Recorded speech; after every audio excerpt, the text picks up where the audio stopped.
The lot was smaller than I expected. That is the first thing I remember. Not the bishop's voice, not the rows of black hats hanging on the pegs, not even my brother Eli standing 3 benches behind me, looking at the floor as if he already knew what was coming. I remember the folded paper lying in the open Bible, white against the worn page, with morning light coming through the windows and dust moving slowly in it. I was 34 years old. My oldest boy was 9. My youngest daughter still slept against my wife's shoulder during long preaching. I had come that morning as a husband, a father, and a farmer with mud dried in my boots. I left as a deacon. And before that first year was finished, the first man I had to help shun was my own brother. My name is Jonas. I am an old order Amish husband and father. I tell these stories because our life can look simple from the outside, but inside it there are burdens a man carries quietly. If this kind of plain story matters to you, subscribe and stay with me. And when you hear what happened with Eli, tell me whether duty becomes harder when it wears the face of family. I did not seek the office. Among us, a man does not campaign to be deacon. He does not tell the church he is ready. The church names men it believes may be called, prayer is made, and the lot is placed in one of the books. It is meant to keep pride out, but fear still finds room. For 3 weeks before the ordination, I could feel my name moving through the district without anyone saying it to me plainly. Men went quiet when I came near the harness shop. My father came one evening after supper and sat on the bench outside our back door with his hat in his hands. It was late May, warm enough that the lilacs were nearly done, and the children were chasing fireflies near the wash line. He watched them a long time before he spoke. "A man does not have to feel ready to be used," he said. That was all. My wife Anna knew too. She did not ask if I wanted it. Wanting had little to do with it. She only began setting aside more food on Sundays, because a deacon's house receives more visitors. Men come with questions.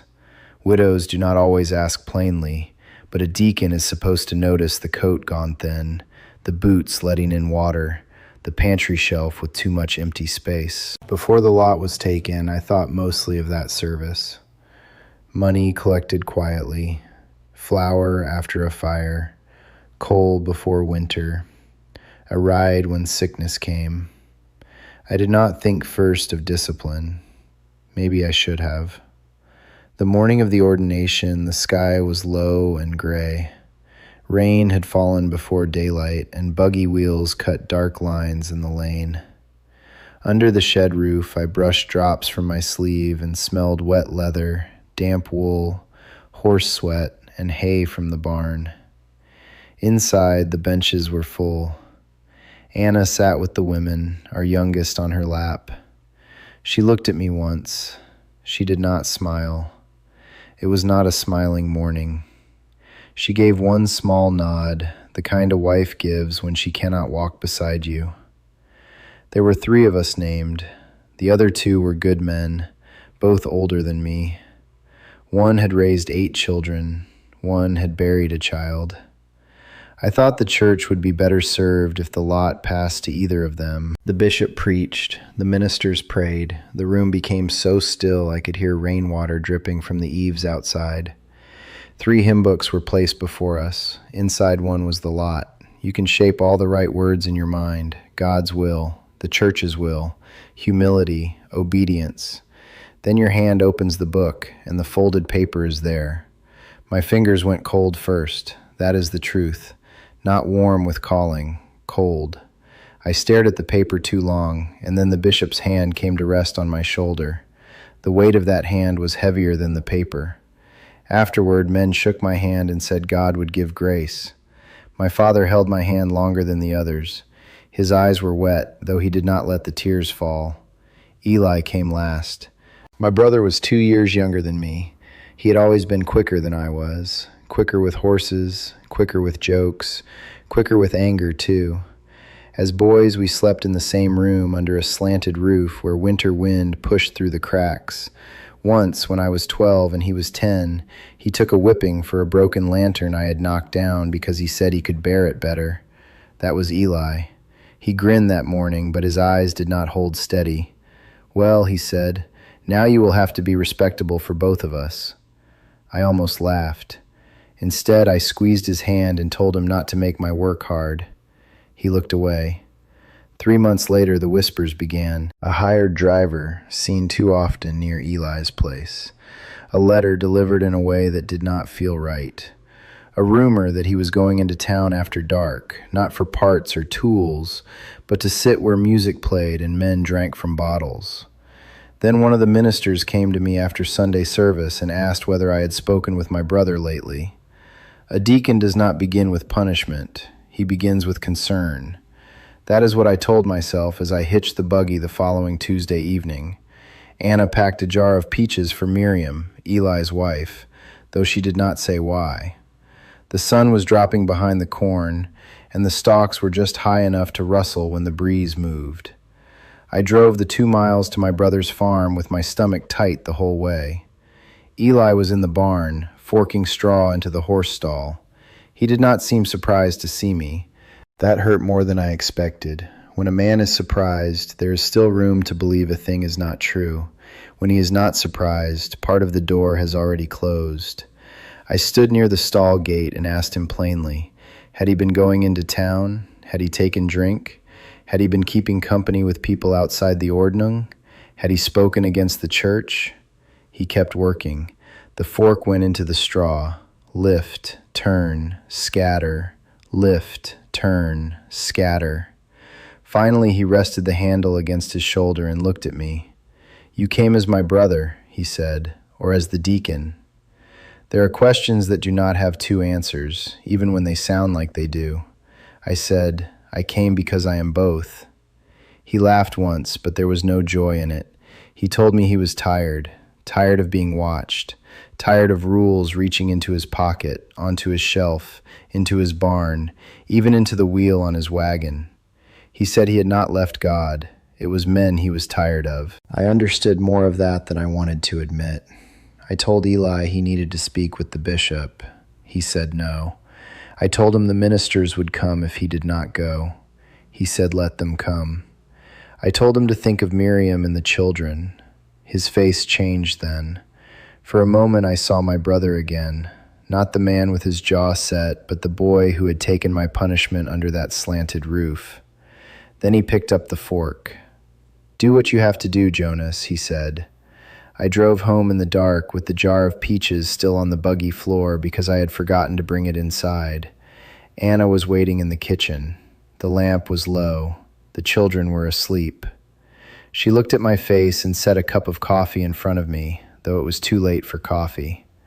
After a while, she said, "Do not let the office make you less his brother."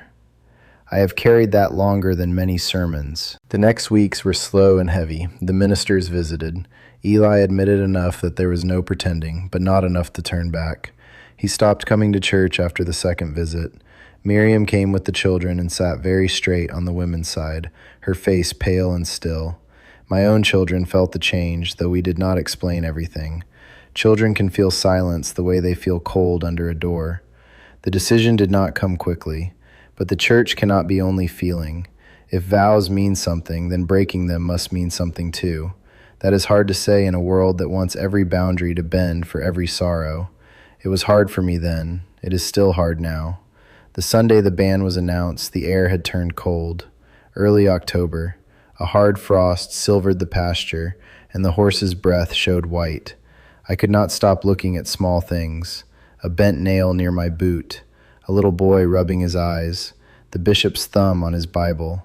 Eli was not there. Miriam was. That nearly broke me. As deacon, I sat with the ministers. I had sat on ordinary benches all my life, and now even where I sat reminded me I could not hide inside being only a brother. The bishop spoke Eli's name. He spoke of vows, disobedience, refusal to repent, and the grief of the church. His voice did not rise. Anger gives a man something to push against. Sorrow just settles over everyone. When the members were asked to affirm the discipline, I felt my throat close. My hand had to move with the others. It did. After the service, people moved quietly. Nobody rushed to the food tables. Miriam gathered her children and left before I could reach her. My father stood outside by the fence, looking toward the road Eli had not traveled that morning. I went to him, but he did not turn. "He is still my son," he said. I said yes. Then he walked away. That afternoon I went to Eli's farm. Some will ask why.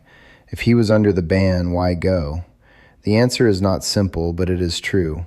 Shunning is not hatred. It is not pretending a man is dead. It is a separation meant to call him back. We do not share the table in the same way. We do not carry ordinary fellowship as if nothing has happened. But a brother can still speak when there is need. A deacon can still visit. A father can still weep for his son. Eli was splitting wood behind the barn. The axe rose and fell. Each strike cracked through the cold air. He saw me and kept working. I waited until he finished the log. Then I said, "The church has done what it said it would do." He wiped his forehead with his sleeve, though the day was cold. "And you raised your hand?" I could have explained. I could have spoken of order, vows, counsel, scripture, the office, the bishop, the district, and the duty placed on me by lot. All of those things would have been true. I said, "Yes." He looked at me for a long time. "Then I know where you stand," he said. I answered, "I stand where I must. But I have not stopped being your brother." His face twisted for only a moment. Then he turned away before I could see whether it was anger or grief. I left without going inside. As deacon, I brought help to their house when a horse went lame and Eli would not ask. I sent seed oats in spring through a neighbor. Every act had to be weighed. Help without fellowship, mercy without pretending, truth without cruelty. That is a narrow road. I did not always walk it well. There were nights I lay awake beside Anna and wondered whether the lot had chosen the wrong man. I wondered whether an older deacon would have spoken better, waited longer, pressed harder, or softened sooner. I wondered whether Eli heard love or only law wearing my face. Anna never gave easy answers. One night, near the end of winter, she said, "Maybe the burden is not proof you are failing. Maybe it is proof you understand what you are carrying." I did not answer, but I slept after that. Eli came back, though not quickly. It was the following summer, after wheat harvest, on a humid Sunday when the meeting house windows were open and flies kept touching down on the hymn books. He came late and sat at the back. He looked thinner. Miriam did not turn, but I saw her hand tighten around her apron. Confession among us is plain. It is not a performance. Eli stood before the church and said he had sinned by pride, disobedience, and resisting counsel. He did not tell every detail. He did not need to. He asked forgiveness from God and church. When he sat down, I could hardly breathe. The ban was lifted after proper counsel. Fellowship was restored. That sounds clean in one sentence. It was not. Trust does not return like a lantern being lit. It returns more like dawn, gray first, then pale, then enough light to see where you are standing. Eli sat across from me. After the prayer, he reached for the bread basket and held it out. Such a small thing, bread passing from his hand to mine. I took it, and for one breath I was not deacon, not the man chosen by lot, not the hand that had risen.